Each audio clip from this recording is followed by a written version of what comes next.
What is up, you guys? I'm Charmx. Today I'm gonna be reacting to how a TV works in slow motion by the slow-mo guys. Now, I've always kind of wondered how a TV works. Like, obviously, you have pixels lighting up to shape different images. But other than that, I'm not really sure how it actually works. So hopefully it's gonna be quite cool. And with that being said, the original link's in the description. Make sure you go subscribe to the slow-mo guys. Without any further ado, let's begin. Hello there, my name's Gavin, and welcome to this episode of the Slow-Mo Guys, very oddly presented from my living room. A while ago... That's a huge TV, dude. That's like the size of you. That's insane. Oh my goodness, that's massive. I made a video called How a Camera Works in Slow-Mo, and the response was great. So I thought a good natural progression to that video would be how a TV works in slow-mo. This is an 85-inch LCD TV, and whenever I'm playing something on it, or watching something on it... 85 inches! 85 inches! Wow!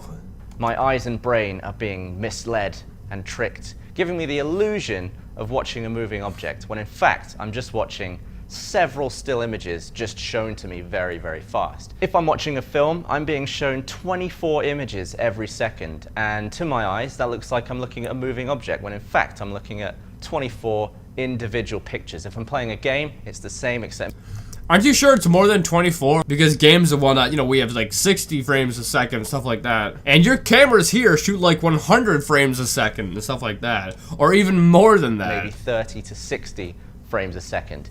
And if I'm on a PC, it could be hundreds. PC Master Race. But a TV like this is actually incapable of showing you one image and then a 24th of a second later, just switching all at once to the next image. And to illustrate this next point, I'm going to use a very old and very crap CRT TV.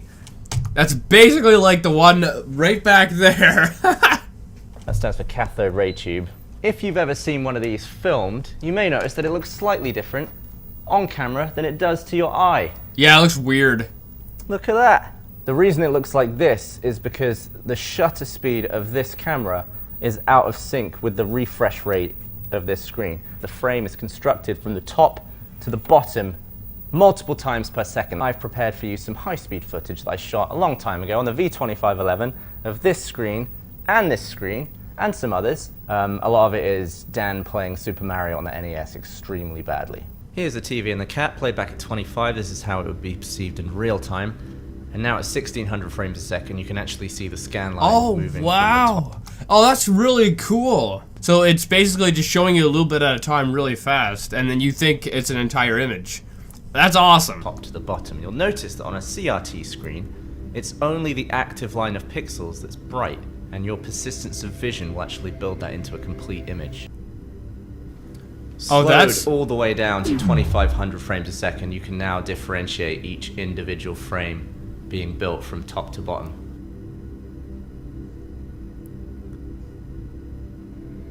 How would someone come up with that in the first place? Like when TVs were originally made, how would someone come up with this idea? Like, that's crazy. It takes an extremely fast camera to see that each frame is built line by line from top to bottom. But it takes an even faster camera to see that each line is drawn from left to right. Slowed down to 28,500 frames a second, we're now seeing glimpses of that, but we do need to go even slower. This is now 28,000 frames a second. This video you're watching, I think it's like 30 frames a second or something. That's 28,000 frames a second. That's so fast. 118,000 frames a second. I'm going to put the stats up for you here, so you can see the actual amount of time that it took. And you can see now that the line is being drawn from left to right on the screen. Now at 146,000 frames a second. To gain perspective on just how slow this actually is, you can see the exact time I shot this. So this is hours, it was just past midnight, 23 minutes, 41 seconds. This is a 1/10 of a second, a 100th of a second, 1,000th of a second, or a millisecond. And then over here you've got a 10,000th of a second, a 100,000th of a second, and this unit here is the millionth of a second, or a microsecond. We are now... That's crazy, that's crazy. And their camera can catch this at 140,000 frames a second. How?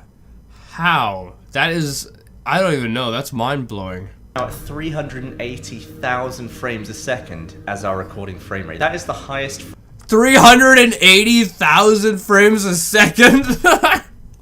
How much did this camera cost? Because you cannot go to any Best Buy and get this, okay? Frame rate we've ever shot so far on this channel. And using this information, here's a little bonus fact. A CRT screen can draw Mario's moustache in less than a 380,000th of a second. That is some seriously fast facial hair. And if you're wondering why this footage looks extremely mucky and blurry, it's because the resolution is only 256 by 128, which plonked into a 4K frame is this big. Wow. That CRT screen is standard def. This is a 4K screen, which...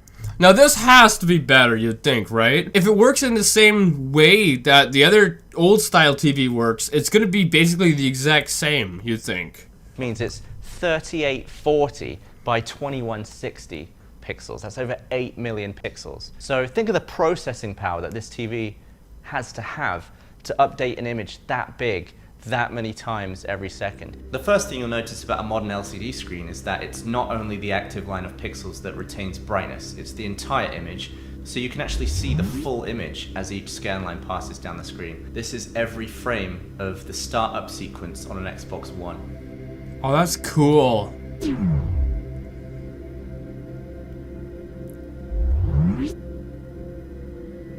I also recorded myself playing a game of Halo. Nothing will make you feel worse about your performance than watching your lousy aim in slow-mo. Look at that.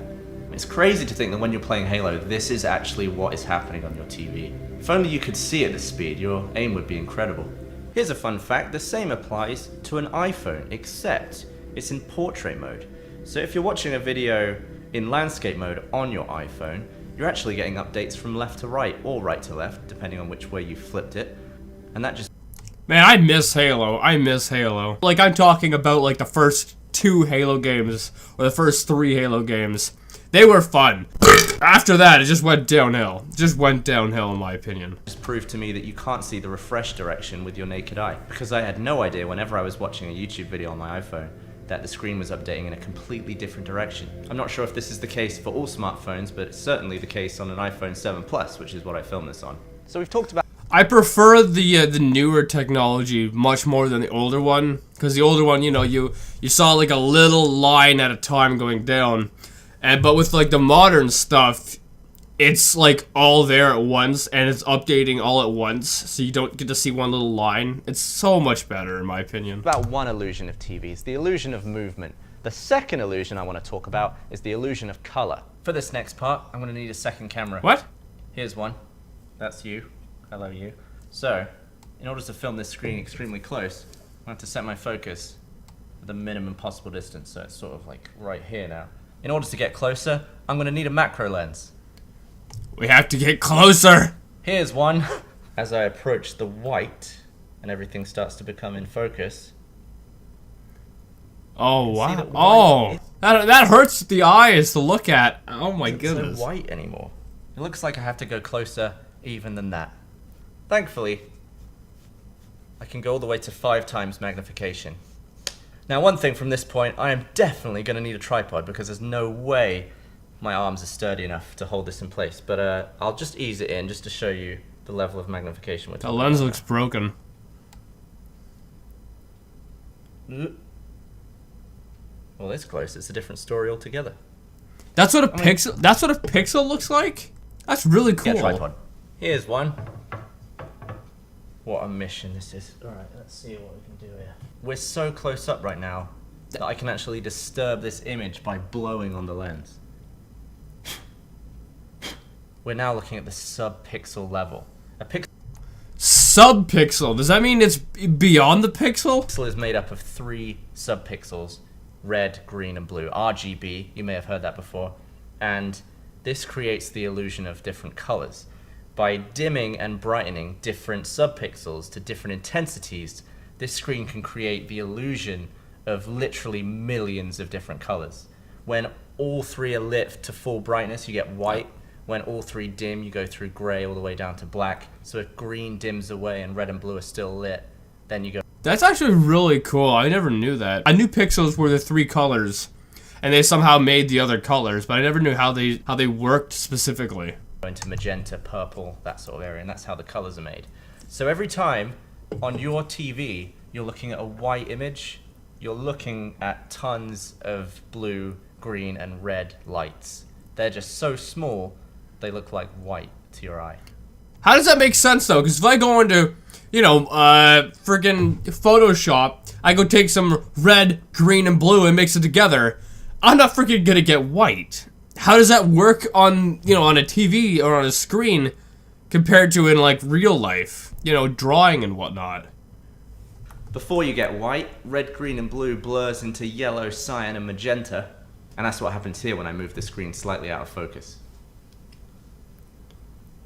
This is too close to watch the slow-mo guys video. Wow, look at that's so might cool. vomit. It's the same situation, just entire blocks, and they're bigger. Alright guys, we're gonna end it here. That was actually really cool, really cool. And I know it wasn't like a normal reaction, but at the same time, I love the slow-mo guys. I think this was really cool and quite educational. And I never knew this before. Like, I knew pixels were obviously... I didn't know they looked like that. I thought they were like 3 colors together, kind of in a triangle. And I didn't know how they work. But no, they're beside each other. And, yeah. I guess you learn something new every day, don't you? Anyway, if you like this video, make sure you give it a thumbs up, possibly share with a friend if you're new, and subscribe to join the family today. And also make sure you go subscribe to the slow-mo guys. And with that being said, I'll see you guys next time.